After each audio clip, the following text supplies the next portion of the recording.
Welcome.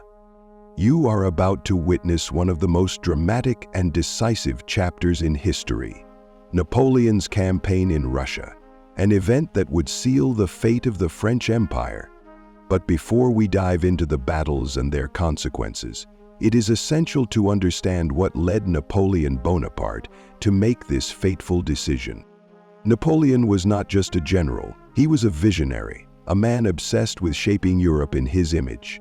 What he wanted was not merely to conquer lands, he sought to unify the entire continent under his leadership and create an empire that would stretch from Lisbon to Moscow.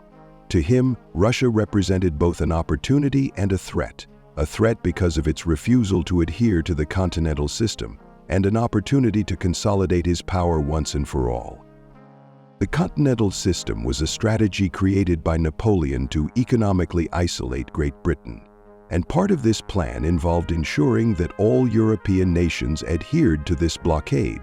Russia, led by Tsar Alexander I, initially agreed, but over time began to disobey, allowing British goods to reach its ports. This betrayal was seen by Napoleon as a direct affront to his authority and the balance he was trying to establish in Europe.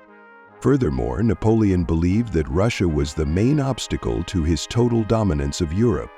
Tsar Alexander I not only defied the blockade but also opposed Napoleon's policies on various issues, such as the reorganization of European territories and Russia's interests in Poland.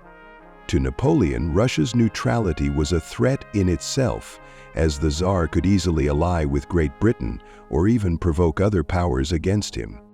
Napoleon also saw Russia as a symbol of resistance, something that had to be defeated to guarantee his supremacy. The vastness of Russian territory represented a final frontier, a last stand against his empire. Subjugating Russia would not only be a military victory, but a symbolic milestone, a final step in his mission to control all of Europe. The pressure to ensure European supremacy was constantly increasing. France, under Napoleon's rule, had already dominated much of the continent, but the Russians remained a persistent challenge.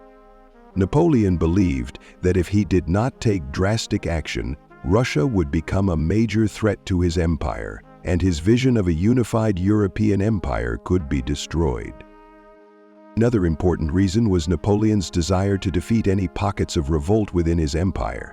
He knew that a failure in Russia would not only weaken his authority, but also open the door for new revolts, both within France and in the territories he controlled.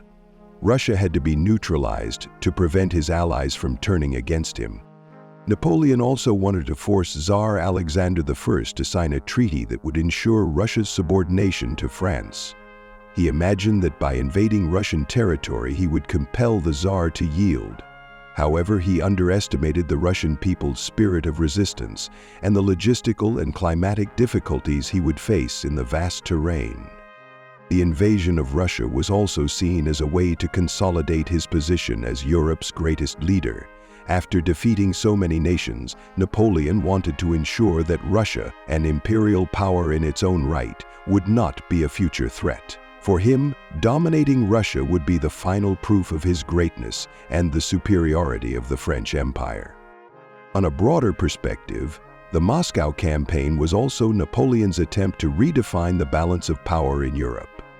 He believed that his vision of a French-centered European empire should be imposed, and Russia, with its resistance, was an obstacle that could not be ignored. Victory over Russia would guarantee his undisputed dominance.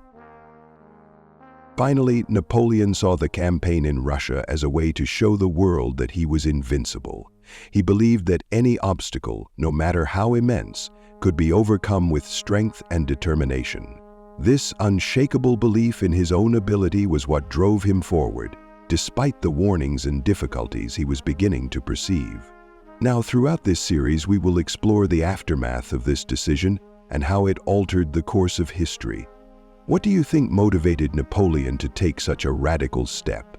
Share your thoughts and theories in the comments below. Don't forget to subscribe to the channel and activate notifications so you don't miss any episode of this intense journey. The series The fall of an empire, Napoleon's Russian campaign, starts now. Get ready to live history